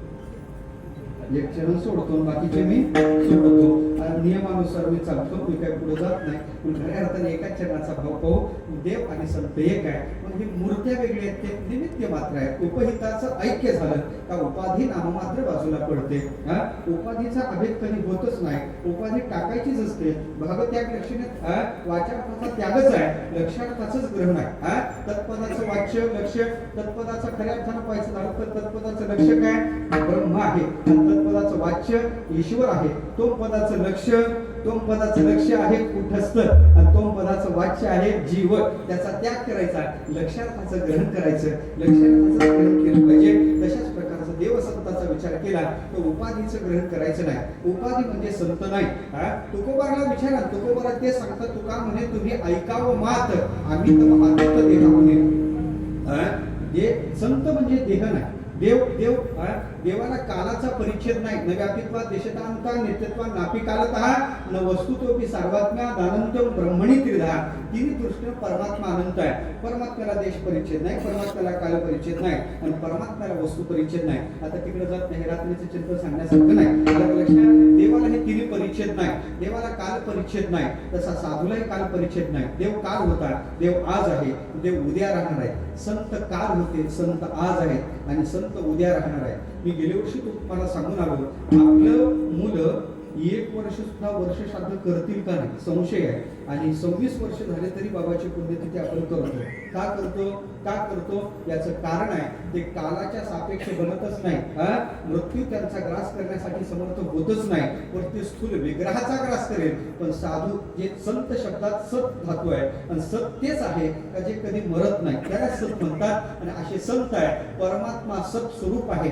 आणि संत हे सत स्वरूप आहे म्हणून यांच्यात भेद नाही म्हणून आजही ते आहेत तसे महाराज आहेत कुठे आहेत महाराज काय प्रत्येक महापुरुष किंवा देवता आपलं तेज कुठेतरी ठेवते म्हणून असं चिंतन आहे भगवान परमात्म्यांनी निजधामाला जातोस आपलं तेज भागवतात ठेवलं नव्हतं भागवतात ठेवलं गीतेच्या ठिकाणी ठेवलं गीता जाण वाङ्मयी मूर्ती प्रभूची वाङ्मयी मूर्ती परमात्म्याची आहे ज्ञानोबाराचं तेज ज्ञानेश्वरीत ठेवलं त्या प्रकारे पाहिजे झालं तुकोबाराने आपलं तेज गाथ्यात ठेवलं तशा प्रकारचं संत श्री सूर्यकांत महाराज यांनी आपलं तेज कुठं ठेवलं असेल आपल्या भाष्यात ठेवलेलं आहे त्या ग्रंथात ठेवलेलं आहे पण आजही ते विराजमान आहे ते जात नाही आलं लक्षात आणि मला असं वाटतंय का आपला बोधही तोच पाहिजे काय बोध पाहिजे गुरु हे तत्व मरणार नाही आलं लक्षात देह जाणार आहे गुरु तत्व कधी मरणार नाही संत तत्व कधी मरणार नाही तर मरका करून रडका चेला दोन्हीचाही बोध वाया गेला काय उपयोग आहे आलं लक्षात पण बोध ते सांगते आपल्या याच्यात खऱ्या अर्थानं पाहायचं झालं तर बोधाचा विषय तो आहे का तो कधी मरत नाही साधू कधी मरत नाही पण त्यांचं अस्तित्व आहे माझा विषय चांगला कोणी याच्यात भेद नाही देव जसा आहे तसे साधू पुरुष आहे निमित्त मात्र प्रतिमा आहे हे मी तुम्हाला भावनेनं सांगतो पण सगळ्याला कळावं म्हणून सांगतो मैं तो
भाषा भावनेची.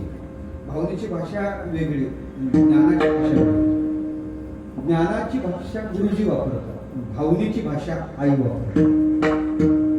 आईची भाषा ही भावनेची आहे. ताट्या उन्हात मर नको सावलीत मर. मी म्हणलं मरच आहे तर मरू दे ना उन्हात, पण त्या मर शब्दातही जग आहे. आईच्या अंतकरणात वासरले भाव आहे, ती भावना आहे. वर्ण विषयाच्या विषयी प्रेम आहे, ज्याला सांगायचं त्याची तळमळ आहे, तिथं भावना आहे.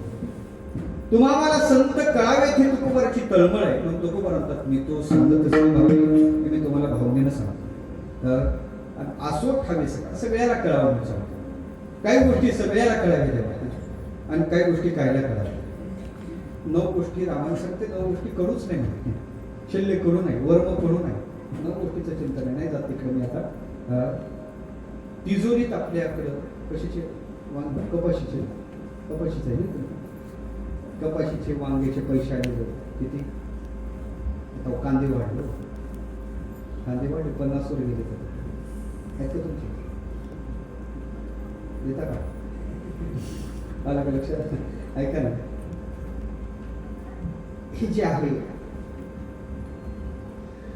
नाही, हे 50-60 विकलेले पोरे 30-1 लाख आले. घरी कपाटात ठेवले किती, 30 लाख रुपये घरी कपाटात आहेत कपाशीचे. माईक येऊन सांगणार ऐका, आमच्या घरी आमच्या कपाशीचे 30 लाख रुपये आले, असो ठावे सकळा. समज का होईल असं सांगायला जमू? एखादा चांगला ऐकायला भेटला तर बसला तो बोलायला असो ठावे सकळाच करेल. ह्या गोष्टी सगळ्याला सांगून जमत नाही. न सांगावे वर्ण जगी असू द्यावं प्रभू. सांगता दुर्लभ ज्ञानाची गोष्टी अनुभव कोटी कैसा असेल. या गोष्टी सगळ्या सांगायला जमत नाही. मग कळावं काय जगाला? कळावं काय? काय कळत नाही जगाला? काय कळण्यासाठी जगाने साहस केला पाहिजे? तर देव जगाने 2च गोष्टी कळण्यासाठी साहस केला पाहिजे. एक देव कळावा आणि दुसरी संत कळावा. देव कळत नाही, कोणाला कळत नाही. ज्ञानोबाने नवी विदुसुरगणावरचं भाष्य जे जन्म संसाराची यासाठी इंद्रादिखाई महारू भेटी नाही कळत. मोठमोठ्याला कळत नाही. मोठमोठ्याला देव कळत नाही. कळत नाही म्हणूनच त्याची परीक्षा पाहण्यासाठी इंद्र आला. कळत नाही म्हणूनच त्याच्या पोटचं बाळ ब्रह्म ते त्याच्या पोटीचे बाळ म्हणून परीक्षा पाहण्यासाठी. मोठमोठ्याला कळत नाही देव. देव कळत नाही आणि त्याच्या पलीकडे संत कळत नाही. देव कदाचित कळेल तर संत कळत नाही. माफी मागून बोलतो, देव नाही कळला तरी पण संत कळले पाहिजे. आणि ऐका, संत देव म्हणून कळले पाहिजे. काही संत मानतात, काही देव मानतात. देव मानणारा संप्रदाय अजातवाद, देवच मानतात काही मानत नाही. काही संत मानतात, द्वैती मतवाले संत मानतात पण देव मानत नाही. द्वैती मतात काही असे आहेत ना, नास्तिकाचा विचार करायचा झाला तर पालना शैव सर्वेशाम पाशब्देन तळीमतः ताम खंडयती मोहाद्य पाखंड असं प्रकीर्तितात. ते मानत नाही त्याला, ती देव मानत नाही, संत मानतात. काही देवही मानतात आणि संतही मानतात पण त्यांच्यात भेद मानतात. रामानुज निंबाळकर भेद मानतात. लक्ष्मीपतित्व, जगत कर्तृत्व आणि श्रीवत्सलांचे 3 गुण देव कधीच देत नाही. अलग लक्षात, यांच्यात भेद आहे. पण वारकरी संप्रदाय असा एक संप्रदाय ते देव संतात अभेद म्हणतो. अलग लक्षात, म्हणून वारकरी संप्रदायाचं तत्वज्ञान जगाच्या पाठीवर असं तत्वज्ञान. अद्वैतानंतर सुद्धा भक्ती करणारा भक्त्यार्थम कल्पितम द्वैतम अद्वैतात अतिसुंदरम असं तत्वज्ञान फक्त या जगाच्या पाठीवर वारकरी संप्रदायाचं आहे. म्हणून तर विदर्भ संत गुलाबराव महाराज म्हणायचे का मी कोणत्या संप्रदायाचा अनुग्रहित नाही आणि मी खऱ्या अर्थानं स्वामी बाकी नाही, पण माझ्या जीवनात एक सांगतो, हा वारकरी संप्रदायासारखा शहाणा संप्रदाय या जगाच्या पाठीवर दुसरं तिसरा. ते म्हणायचे हा वारकरी संप्रदाय एक दिवस या जगाचा विश्वधर्म होणार. हे सामर्थ्य या संप्रदायाचे आहे. या संप्रदायाची तत्वज्ञानाची भूमिका अतिशय विशाल आहे. या संप्रदायात संत विशेष आहे, या संप्रदायाचं दैवत सुद्धा विशेष आहे. पण हा संप्रदाय सर्वश्रेष्ठ संप्रदाय. माझा विषय चालला का मी तो सांगत असे भावे असो ठावे सगळा सगळ्याला कळा म्हणून देवा मी हे सांगतो. आता विस्तार करत नाही. देवापेक्षा सर्वश्रेष्ठ आहे. देव कसा आहे? देव निर्गुण निराकार आहे. निराकारी व सदिशा, कोणती इच्छा त्याच्याकडे पूर्ण होते. पण साधूंनी सगुण साकार रूप धारण केलेले आहे म्हणून येथे इच्छा पूर्ण असेल. सूर्यकांत महाराजांकडे घ्या, त्याची साधना करा. साधूच्या सेवेचं फल आहे.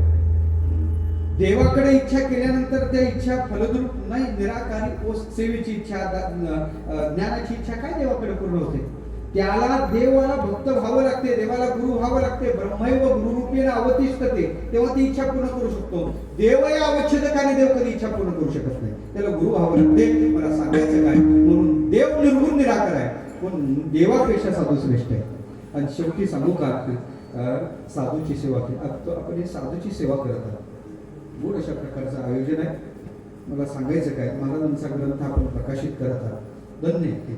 वास्तविक पाहायचं झालं तर त्या ग्रंथाच्या लोकांना, ते विचाराच्या लोकांना आपल्याकडे राहतात. महाराजांनी मोठं कार्य केलं. या भागात परमार्थाचा वसा वारसा महाराजांमुळे टिकला. बरोबर मारुती बाबाचे सहपाठी होते त्यांच्या आधी 32 साली संस्थेत होते. 32 साली म्हणजे मोठे बाबाच्या पाठीचे. त्याच्यानंतर आपल्याला 35 साली आपले नथुसिंग बाबा आदी करून पाठीला होते. 38 साली गुरुवर्य अमृत बाबा पाठीला होते. खऱ्या अर्थानं पाहायचं झालं तर या भागातून जुने वारकरी शिक्षण संस्थेचे विद्यार्थी जे गुरुवर्य महाराज होते, जुन्या विद्यार्थी त्यांना परिसर स्पर्श येत असायचं लागलं. गुरुवर्य मामासाहेबांचा, गुरुवर्य मारुती महाराज गुरुवर्य मनोहर स्वामी महाराज, ही सगळी जुनी मंडळी त्यांचा सहवास लाभला आणि त्यांच्या सहवासात ते तयार झाले. ज्ञानेश्वरीच्या विषयी प्रेम निर्माण झालं. आणि ज्ञानेश्वरीचं हे काय देवा, ज्ञानेश्वरीचा माणसाने वाचन करावं, ज्ञानेश्वरीची उपासना करावीच, ज्ञानेश्वरीचा अभ्यास करावा, ज्ञानेश्वरीचं चिंतन करावं.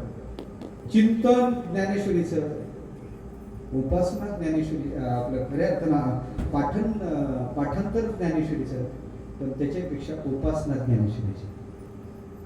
त्याचे फळ एकच आहे, श्रवणे पठणे अर्थे मोक्षाची लाभे, हेच फळ आहे. पण खऱ्या अर्थानं पाहायचं झालं तर ज्ञानेश्वरीकडे जर तुम्ही एखादे समीक्षक म्हणून जाऊ लागले तर ती माय आहे. ती तुम्हाला ते सगळं दूध पाजेल सांगायचं मत नाही. पण ज्ञानेश्वरीच्या अंकावर, तिच्या मांडीवर लेकरू बनून जा. ज्ञानेश्वरी ते दूध दिल्याशिवाय नाही. म्हणून महाराजांनी ते केलं. कोणी ज्ञानेश्वर भाष्य लिहू शकत नाही, कोणी ज्ञानेश्वरीचा अर्थ सांगू शकत नाही. ज्ञानेश्वरीचा अर्थ इतके सोपं नाही. गावातही पोथ्या असतात, आपण श्रावणात पोथ्या ऐकतोच, तलाटन हिंगणबेट, त्या काव्याचा काही अर्थ नाही. त्या पोथ्याचं सांगणारे सुद्धा ते तशा प्रकारचं. ज्ञानेश्वरी एकाने ज्ञानेश्वरीचं लावलं 1 वर्ष गावात ज्ञानेश्वर झाले. ओम नमोची आद्या वेद प्रतिपाद्या जय जय सुसंवेद्या आत्मरूपा. सांगायचं तेव्हा आद्या काय, वेद प्रतिपाद्या काय, आत्मरूपा काय. खऱ्या अर्थानं पाहायचं झालं तर ते सांगायला गेले. आता ते मला इथून मला सांगायला जरा संकोच होतात त्याने काय अर्थ सांगितला ते. म्हणून सामान्याचा विषयच नाही. हा ज्ञानेश्वरी हा सामान्याचा विषय, ज्ञानेश्वरी हा तत्वज्ञानाचा विषय. मराठी सारस्वतात असा ग्रंथ झाला असं म्हणतात. कुलगुरू कालिदास उपमेसाठी साहित्यात प्रसिद्ध होते. कालिदासाची उपमा कालिदास असे म्हणतात. प्रत्येक कवीचं काहीतरी विशेष आहे. तसं उपमेच्या बाबतीत कालिदास श्रेष्ठ आहे का, ते ज्ञानोबाराच्या आधी झाले म्हणून. मी म्हणतो ज्ञानोबाराच्या नंतर जर त्या कवीनं जर हे वर्णन केलं असतं तर त्याला म्हणावं लागलं असतं उपमा ज्ञानदेवस्य. म्हणून आमचे तुकोबार म्हणतात, तुका म्हणे नेनो युक्तीची ते खुरी, म्हणून ठेवली पाहिजे. ज्ञानोबाराच्या जीवनातला आश्चर्य रेडा बोलवला नाही. ज्ञानोबाराच्या जीवनात आश्चर्य भिंत चालवली नाही. ज्ञानोबाराच्या जीवनात विश्व मांगल्याचा एवढा ग्रंथ महाराजांनी तयार केला, हे सगळ्यात मोठं आश्चर्य. ज्ञानेश्वरी साहित्य आहे, शांती आहे. साहित्य आणि शांती. रेखा दिसे बोलती जैसी लावण्य गुणकुळवती आणि पतिव्रता, हे सर्व वैशिष्ट्य ज्ञानेश्वरी. अलग लक्षात. ज्ञानेश्वरी काय महाराज, ज्ञानेश्वरी ज्ञानेश्वरीचे पूज्य भजन करा सांगतो. विठ्ठल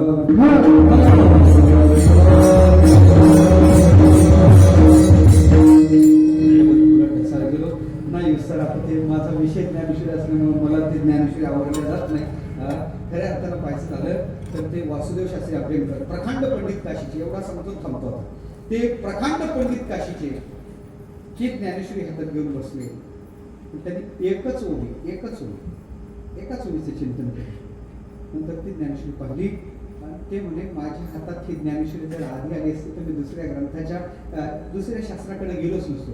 काशीचे प्रखंड पंडित विद्वान सगळे महाराष्ट्र प्रांतात जेवढे प्रखंड विद्वान आहेत ती त्यांचे शिष्य आहेत. त्यांनी व्याकरण महाभाष्य मराठीत केलं, त्यांनी ब्रह्मसूत्र मराठीत केलं, ते वासुदेव शास्त्री असं म्हणतात. आणि त्यांनी ज्ञानेश्वर दर्शन नावाच्या ग्रंथात पहिलाच लेख त्यांचा आहे. ते सांगतात ज्ञानेश्वरीची एक ओवी, ज्ञानेश्वरीची पहिली ओवी म्हणजेच सगळं सूत्र आहे आणि याचा विस्तार म्हणजे अख्खी ज्ञानेश्वरी. काय म्हणायचे ते? ज्ञानेश्वरीची पहिली ओवी, याच्यातल्या एक पद म्हणजे एक अध्याय. त्यांनी ते लावून दिला. ते आता मला ते सांगायलाही जमल, पण माझ्याकडे तो वेळ नाही. पण खऱ्या अर्थानं तसं ज्ञानेश्वरीच्या संबंधानं आपण घेतलं असतं आणखी चांगलं झालं असतं. पण खऱ्या अर्थानं पाहायचं झालं तर अध्यापद म्हणजे 15वा अध्याय, वेद प्रतिपाद्यापद म्हणजे 9वा अध्याय त्यांनी लावून दिलं. आलं का लक्षात? पण अशी भगवती ज्ञानदेवी आहे. महाराजांनी आयुष्यभर ज्ञानेश्वरीचं चिंतन केलं. आपण सर्व भाग्यवान आहात का ते आज प्रसारित ज्ञान करत आहात, म्हणून तुम्हाला कोटी कोटी धन्यवाद देतो. याची नंतर महाराजांचं कार्य चालावं याच्यासाठी आपण सगळेच तशा प्रकारचे सजग आणि सगळ्या प्रकारचे आपण तत्पर आहात. आमचे गुरुकर साहेब सतत प्रयत्नशील. माझ्याकडे थोडं उशीर झाला ते लिहून द्यायला, तर त्यांनाही माहित आहे का आला. एकही दिवस घरी नसल्या कारणात उशीर झाला आणि ते यायचे दिवस मी राहायचोच नाही.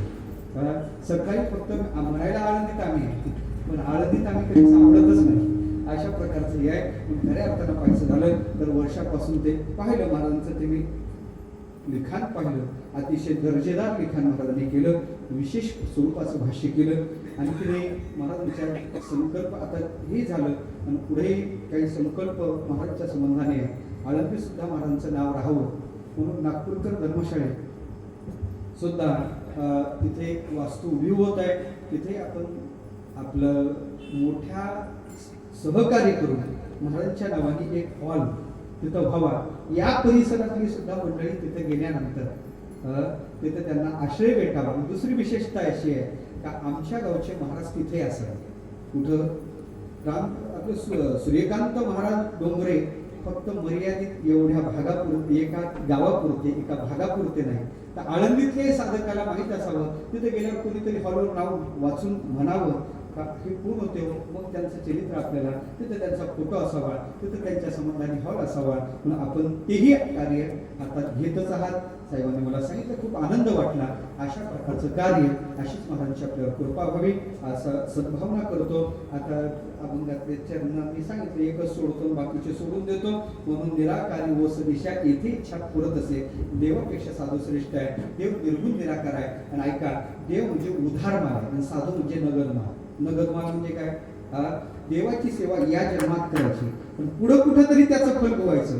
पण साधूची सेवा याच जन्मात करायची आणि इथंच त्याचं फल भोगायचं. आपण सूर्यकांत महाराजांची सेवा करतो, त्याचं फल काय? साधूच्या सेवेचं फल आहे महाराज निरंकुश तृप्ती. असं कायमचं समाधान प्राप्त ते साधूच्या सेवेने ते कधीच जात नाही, कधीच जात नाही. खाल्लं का पुन्हा भूक लागते. त्याच्यानंतर ही तृप्ती तात्पुरती. सांकुशा विषय तृप्ती, रियम तृप्ती निरंकुशा, कृतम कृत्यम प्रापणीयम प्राप्त विद्येव तुप्यती. ही अवस्था प्राप्त करायची झाली, निरंकुश तृप्तीपर्यंत कायमचं समाधान जीवनात प्राप्त करायचं झालं तर साधूची सेवा करणं गरजेचं आहे. आपण ती करत आहात, ते करून त्या महाराजांची कृपा आपल्यावर व्हावी अशी सद्भावना करतो. झाली सेवा समर्पण करतो. वाणीला विराम देतो. मोठ्या प्रेमानं टाळी वाजून सगळेजण संकल्प करू.